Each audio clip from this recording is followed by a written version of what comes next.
एक छोटे से गांव में दो गहरे दोस्त रहते थे। दोनों बचपन से साथ थे और हर खुशी गम बांटते थे। एक का नाम अमन था और दूसरे का नाम समीर। हाँ। दोनों की दोस्ती पूरे गांव में मिसाल मानी जाती थी। हाँ। वे साथ स्कूल जाते और साथ ही वापस आते। खेलना हो या पढ़ाई, दोनों हमेशा एक दूसरे के साथ रहते। अगर अमन उदास होता तो समीर उसे हंसाता। ओके। और जब समीर परेशान होता, हाँ। अमन उसका सहारा बनता। एक दिन गांव में बड़ा मेला लगा। दोनों दोस्त बहुत खुश होकर मेले में घूमने गए। मेले में चारों तरफ रोशनी और भीड़ थी। लोग हंस रहे थे और बच्चे झूले झूल रहे थे।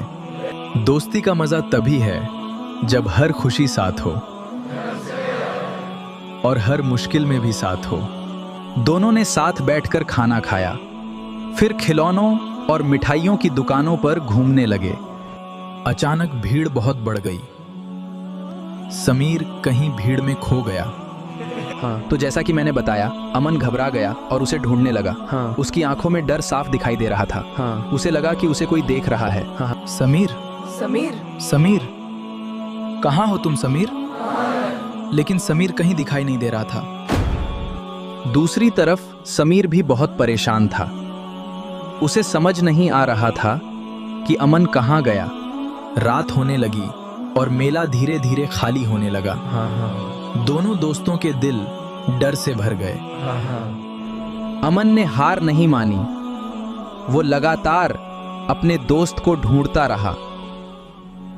तो काफी देर बाद उसने देखा कि समीर एक पेड़ के पास बैठा रो रहा है।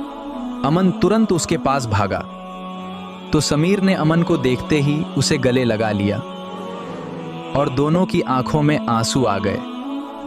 मुझे लगा अब मैं तुझसे कभी नहीं मिलूंगा। सच्चे दोस्त कभी बिछड़ते नहीं। दोनों घर वापस लौट आए। उनके परिवार वाले भी उन्हें देखकर खुश हो गए। दोनों ने आसमान की तरफ देखा और दिल ही दिल में अपनी दोस्ती के लिए शुक्रिया अदा किया। क्योंकि सच्ची दोस्ती दौलत से नहीं खरीदी जाती, वो प्यार, भरोसे और साथ निभाने से बनती है।